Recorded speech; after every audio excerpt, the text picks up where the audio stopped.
Estado de México, el poder de servir.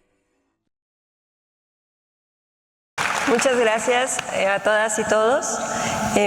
Es para mí un placer participar en la cuarta sesión del seminario Un sistema de cuidados en el Estado de México, que da continuidad al camino trazado que entre el DIFEM, ¿no?, y diversas instituciones como la Secretaría de las Mujeres será nuestra estrategia estatal.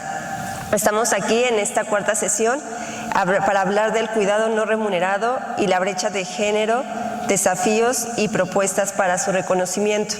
En ese sentido, quiero hacer un breve resumen de lo que se estaría revisando en esta cuarta sesión para posteriormente darle el uso de la voz a nuestros panelistas.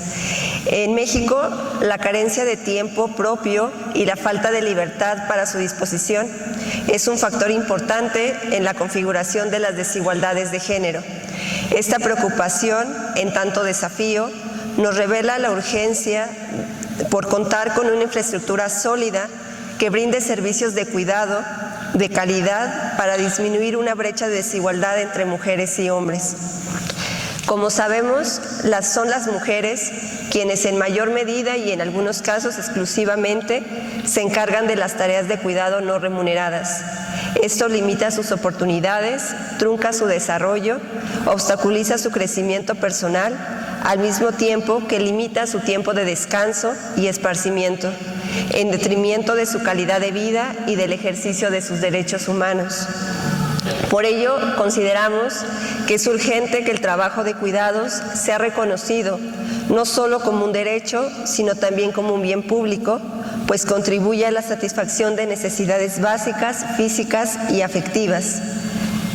Lo preocupante es que sabemos que la construcción de los roles de género que afectan a las mujeres en esta distribución desigual empieza siendo niñas, dejándolas desde muy temprana edad en una enorme desventaja, que más adelante es más difícil de erradicar e incluso se convierte en un patrón generacional. Yo les hago una pregunta: ¿cómo hacemos las mujeres para conciliar el trabajo con la familia? La solución, considero, es igual de compleja que el problema. Otras mujeres terminan ocupándose de los cuidados, reforzando el ciclo de inequidad. ¿Qué quiero decir con esto? Que la respuesta siempre es que otras mujeres, y frecuentemente otras mujeres con mayores desventajas, dejan de cuidar a sus hijas e hijos para ocuparse de otras familias. Considero que tenemos que cuidar a las cuidadoras. En ese sentido, la brecha no se reduce en la corresponsabilidad en las tareas del hogar. Tan solo en el Estado de México, las mujeres dedican al trabajo doméstico 34 horas a la semana, mientras que los hombres solamente 9.8 horas. Las mujeres que dedican su tiempo de manera exclusiva a las tareas de cuidados y domésticos representan también una pérdida para la economía de los países. En México, cada año dejamos de percibir más de 241 millones de pesos al año por esta razón. Reitero, es urgente cambiar los roles de género que ven a los hombres como proveedores.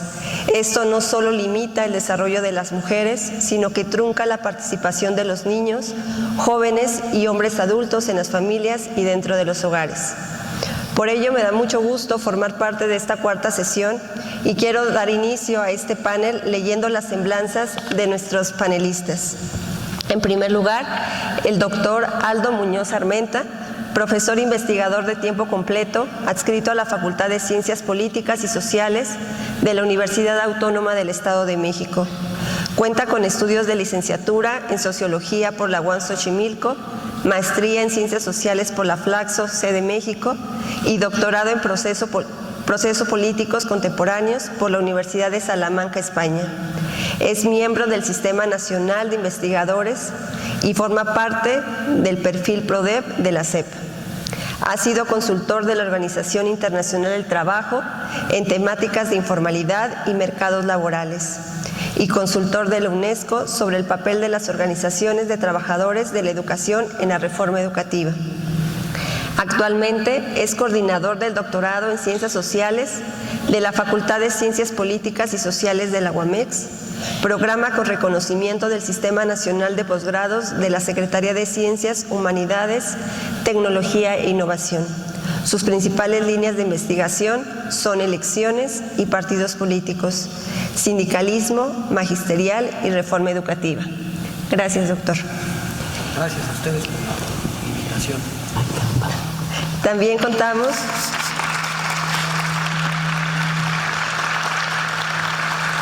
contamos con la presencia de la doctora Angélica Ramírez Dávila, especialista en Psicología Criminológica, Juventudes y Género, psicóloga por la Universidad Autónoma de Yucatán, con posgrado en Psicología Criminológica en el área de Psicología Social por la Universidad Nacional Autónoma de México. Es especialista en Juventudes por el Colegio de la Frontera Norte y en Género por la Universidad Abierta de Chile. Diplomada en Acompañamiento a Víctimas de Violencia y Desastres por la Universidad Iberoamericana de Ciudad de México. Cuenta con más de 11 años de experiencia en el diseño de proyectos sociales, educativos y comunitarios.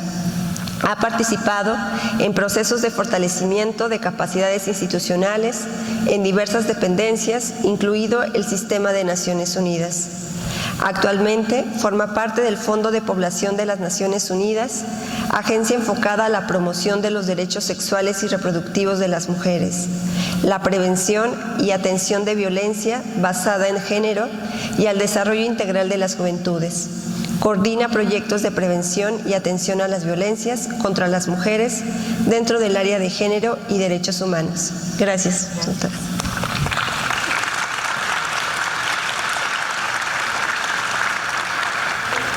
Finalmente, nos acompaña también Gracia Alzaga, feminista de izquierda, abogada y política.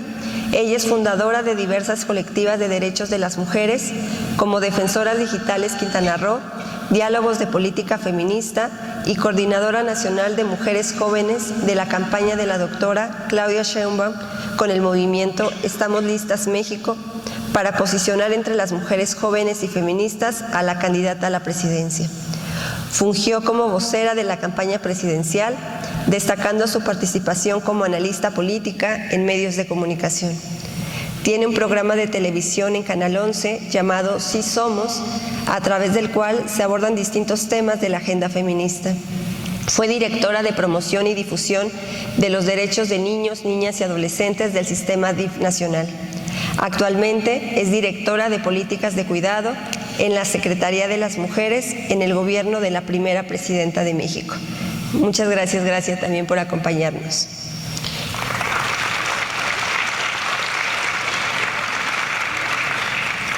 A continuación daremos el paso al desarrollo del panel. Para ello hay una batería de preguntas detonadoras que les estaremos haciendo a los tres panelistas con la intención de que cada uno de los panelistas tenga una intervención de aproximado 30 minutos en las cuales nos van a dar respuesta a estas preguntas detonadoras. Las mencionaré muy brevemente y daré paso al doctor Aldo.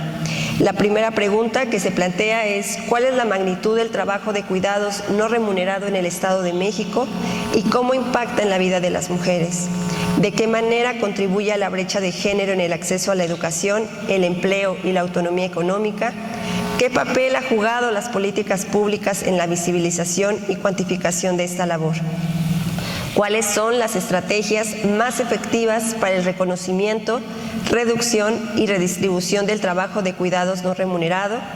¿Cómo pueden articularse políticas de conciliación laboral y familiar para garantizar una distribución equitativa de los cuidados? ¿Y qué estrategias o mecanismos de financiamiento y regulación pueden contribuir a la implementación de estas estrategias en el Estado de México? Adelante, doctor. Muchas gracias. Y muchas gracias a ustedes por su asistencia. Primero, el peso de las mujeres en el trabajo no remunerado de los cuidados en el Estado de México. Y lo que tenemos es que en 2023 el valor económico del trabajo no remunerado en labores domésticas y de cuidados en México representó casi la tercera parte del PIB nacional, siendo el Estado de México el que aportó pues cerca de la cuarta parte, de este valor económico, el porcentaje más alto entre las entidades federativas. Obviamente es la entidad más poblada del país y obviamente también es la entidad que presenta mayor complejidad en la composición sociodemográfica y en la conformación territorial.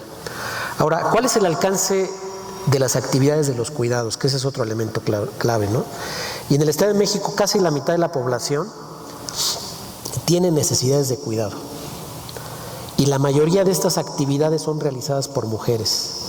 Los cuidados incluyen alimentación, limpieza, cuidado de ropa, compras, administración del hogar y cuidado de personas dependientes por enfermedad, por discapacidad o por vulnerabilidad. Ya lo veremos más adelante. En muchos casos, en la mayoría de los casos, no se recibe una remuneración por estos trabajos. Lo hacen porque corresponde por cultura, por obligación, por necesidad o porque no tienen alternativa. Ahora bien, nos preguntamos, ¿cómo impacta el trabajo de cuidados no remunerados en la vida de las mujeres? Que ese es, digamos, otro elemento clave. Y desgraciadamente tenemos que decir que si hablamos de cuidados, hablamos del efecto social, del efecto sociodemográfico que representa fundamentalmente para las mujeres. Y hablamos, por ejemplo, de lo que llamamos la asignación tradicional de roles de género, hablando de lo que representan los estereotipos y los patrones, digamos, culturales que afectan el día a día de las mujeres. En primer lugar, las mujeres destinan alrededor del 71% de su tiempo, o sea, 2/3 partes de su tiempo, dedicado a actividades de cuidados a nivel nacional. Si tienen la oportunidad de tener un empleo bien remunerado o la oportunidad de tener un empleo donde tienen remuneración, que podría ser precaria, de todos modos, destinan alrededor del 71% de su tiempo libre dedicado al cuidado de su pareja, de sus hijos, de sus padres o de familiares cercanos. Y hay que decirlo, esta carga limita su participación en el mercado laboral formal, en la mayoría de los casos, y su acceso integral a un sistema educativo, es decir, a la posibilidad de capacitarse para mejorar sus ingresos o para mejorar su condición de vida. Otro aspecto que es que impacta su autonomía económica y desarrollo personal. En la medida en que los cuidados, se convierten en una trampa de tiempo, en una trampa de vida, su vulnerabilidad frente a terceros, que puede ser alguien de su familia o alguien de su trabajo, es mucho mayor. El cuidado se convierte, en lugar de en un mérito social, en un problema que tiene que ver, con sus posibilidades de exigir mejores condiciones de trabajo, en sus posibilidades de exigir mejor trato dentro de su espacio familiar y, por supuesto, en sus posibilidades de mejorar su situación personal, por ejemplo, como cuidar su salud, cuidar su alimentación, cuidar su aspecto personal o cuidar de sí misma en términos generales, como por ejemplo su derecho al ocio, como puede ser ir al cine, platicar con sus amigos o amigas, visitar a familiares cercanos.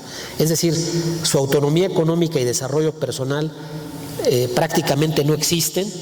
La mujer cuidadora generalmente está 24 horas al servicio de las personas a las que cuida y sin apenas poco margen para cuidar de sí misma. Es decir, cuidar a los demás en este sentido representa descuidarse a sí mismo. Ahora, hay que decirlo, esta situación se normaliza en términos familiares y sociales. ¿Qué significa? Que nuestra cultura familiar, nuestra cultura de convivencia, supone que las mujeres, por definición, porque así lo dice la sociedad, porque así es digamos, como ha funcionado siempre, tienen el deber como cuidadoras desde temprana edad, siendo niñas, de cuidar a sus hermanos menores, de cuidar a sus padres, de cuidar a alguien, digamos, que está en una situación de vulnerabilidad. Y luego tenemos que verlo también como un problema de discriminación por condición de género y por origen étnico, que ese es, digamos, otro elemento que afecta, digamos, el desarrollo personal de las mujeres dedicadas a los cuidados. En principio, las mujeres casadas con trabajo remunerado o sin él, las jefas de hogar o las madres solteras y las pertenecientes a los pueblos originarios que tienen a su cuidado personas menores de 6 años, tienen que dedicar aún más tiempo y valor económico al trabajo no remunerado, lo cual intensifica su desigualdad. Es decir, deben compartir su tiempo de trabajo, sus horas laborales, con la actividad del cuidado. Pedir permiso para salir temprano y generar fricciones con sus compañeros y con la autoridad inmediata superior. Correr y digamos, asumir el estrés que representa atender a la persona que está en cuidados, en medio, digamos, de lo que representa darle el medicamento a tiempo, atender una crisis, hablando, por ejemplo, de personas con epilepsias o de personas que tienen, digamos, problemas neurológicos. Por otro lado, hay que decirlo, el trabajo doméstico que hacen las mujeres en sus casas, así como el de cuidados no remunerados, suele ser una actividad invisibilizada porque se le considera obligación o porque en términos sociales y culturales no tiene valor en las distintas escalas o métricas que hay, digamos, en el esquema de los méritos en esta sociedad. Entonces dicen, bueno, las abogadas, los abogados hicieron una especialidad, hay que reconocerle, hay que ir a festejar que se graduó como especialista. Las educadoras que también logran algún añadido a su currículum académico, a su trabajo, deben ser festejadas por estos méritos, lo cual es justo, necesario.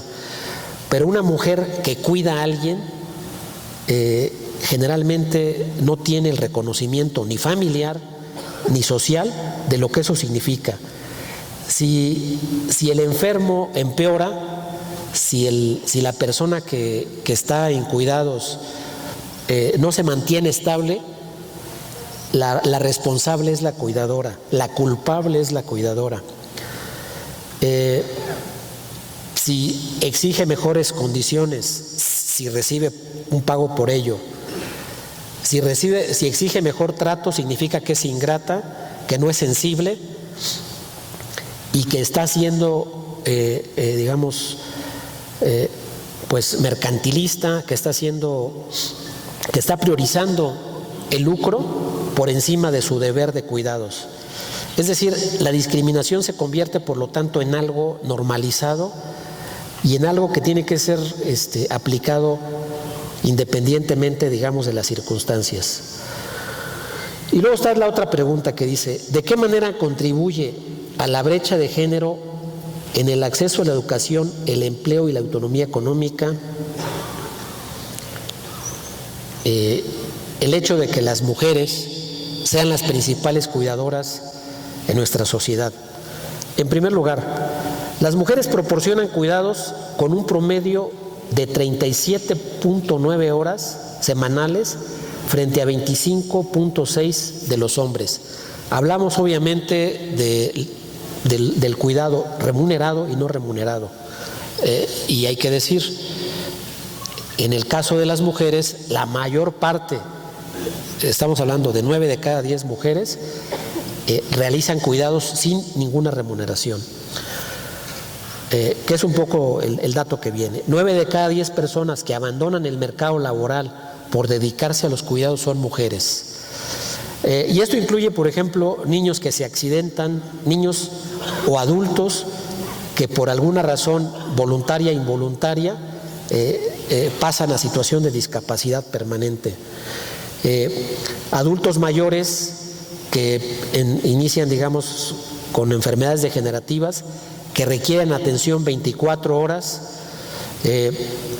o personas que sufren algún accidente que las deja inmóviles de manera permanente o bien de manera temporal, pero que requieren atención y terapia, pues al menos durante el tiempo que, digamos, que deben estar despiertos.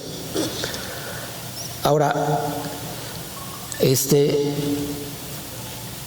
punto número 3, la encuesta nacional de empleo en su más reciente, digamos, versión, que es el tercer trimestre del 24, muestra que 1.500.000 personas, de las cuales 96% son mujeres, estamos hablando cerca de 1.300.000,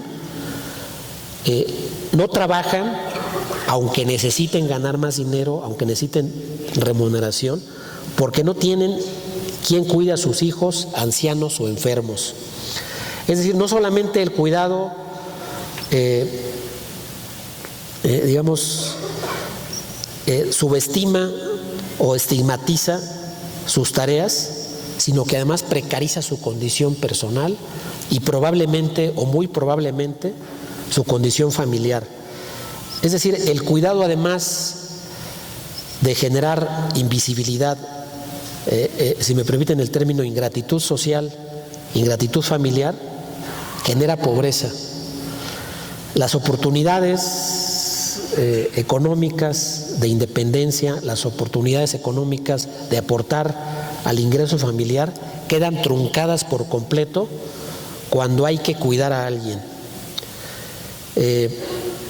Y es un poco, o va a sonar un poco dramático lo que voy a decir, pero resulta que los cuidados, en el caso de las mujeres, podría condenarlas a la miseria o podría condenarlas buena parte de su vida o casi toda su vida a vivir digamos, en condiciones de precariedad económica y de pobreza.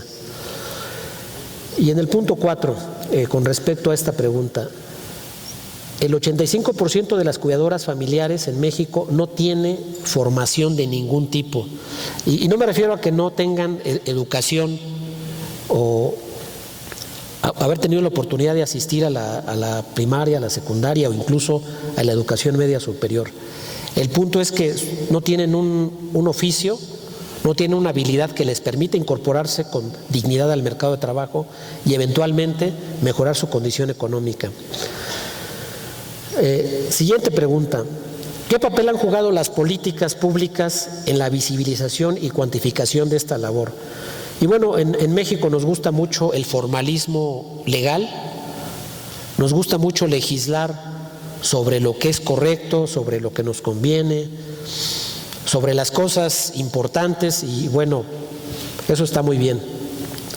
Y resulta que el marco jurídico del sistema de cuidados en México, que tiene muchísimos años, muchísimo más años de los que nos imaginamos, a pesar de que el tema se está discutiendo recientemente, y tenemos 10 leyes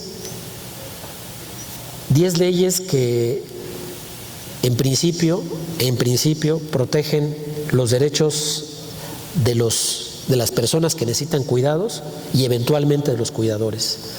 Está la Ley Federal del Trabajo, está la Ley del Seguro Social, está la Ley General de los Derechos de las Niñas, Niños y Adolescentes, la Ley de los Derechos de las Personas Adultas Mayores, la Ley de Asistencia Social y General de Salud, la Ley de Desarrollo Social, la Ley para Prevenir y Eliminar la Discriminación, la Ley de Igualdad entre Mujeres y Hombres, la Ley General de Acceso a las Mujeres a una Vida Libre de Violencia, la Ley General de Prestación de Servicios para Atención, Cuidados y Desarrollo Integral del Infantil y la Ley General para la Inclusión de Personas Discapacitadas. Si algún extranjero viniera a México y preguntara sobre el marco jurídico para las personas cuidadoras y para los que necesitan cuidados, dirían, están muy bien, tienen un marco jurídico robusto y tienen un marco jurídico que a todos les da garantías. No solamente ese, tenemos que un marco regulatorio de los trabajadores formales que eventualmente favorecen o favorecerían la práctica de los cuidados en favor, digamos, de las personas más vulnerables. Y, por ejemplo, el artículo 9 de la Constitución establece el derecho al cuidado. En el Estado de México, en el artículo 5, se menciona, ¿no?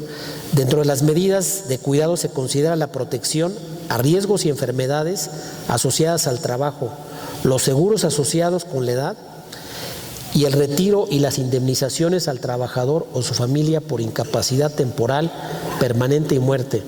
También se contemplan las prestaciones por maternidad y paternidad y los servicios de guarderías infantiles. Y hasta aquí, digamos, buena parte del marco regulatorio tiene que ver con, o fundamentalmente con, los trabajadores formales o con aquellas personas que tienen la posibilidad de recibir la protección de la seguridad social, con todos y sus problemas, con todas y sus carencias, a diferencia de quienes prácticamente están pues desprotegidos.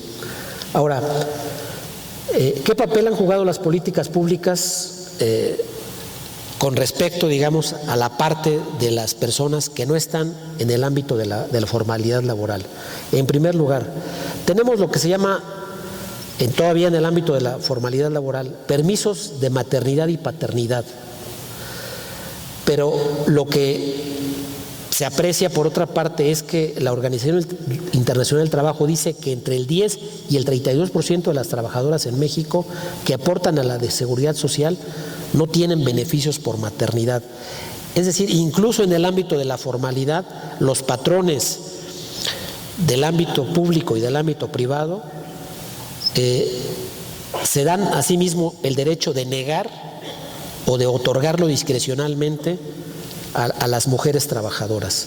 En segundo lugar, la protección social contempla cuidados bajo las figuras de seguros de retiro, cesantía en edad avanzada y vejez, así como las indemnizaciones al trabajador o a su familia. Situación que por otra parte nos indica, digamos, la discriminación salarial termina convirtiéndose en discriminación hacia las mujeres que se retiran o se jubilan. Y resulta que más de la mitad de las mujeres jubiladas o retiradas reciben menos pensión que los hombres, habiendo trabajado el mismo tiempo y habiendo hecho las mismas labores. Es decir, la brecha de desigualdad las persigue hasta el último momento, hasta la última etapa de su vida laboral. Otro elemento es que en México se reconoció el derecho ciudadano en marzo de 2024 en la Ley General de Desarrollo Social y se crea el Sistema Nacional de Cuidados en 2019. Perdón, se crea el Sistema Nacional de Cuidados. En 2019 se crea como un instrumento aparte de lo que es la Encuesta Nacional de Ingresos y Gastos de los Hogares. Era, digamos, una parte de las preguntas de esa gran encuesta del INEGI. Se crea la Encuesta Nacional de Utilidad del Tiempo. Y en el 2022 se crea la Encuesta Nacional del Sistema de Cuidados y la Encuesta Nacional contra la Discriminación.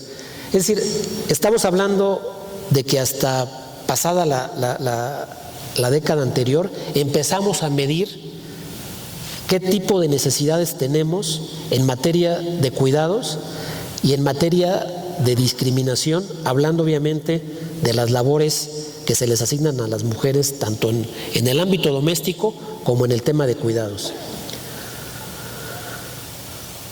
Y luego otro elemento, digamos, que me parece que es como el punto clave de esta discusión. ¿Cuáles son las estrategias más efectivas para el reconocimiento, la reducción y distribución del trabajo de cuidados no remunerado? Primero, hay que hacer visible y regularizar el trabajo de cuidados. ¿Es un tema cultural? Por supuesto que sí.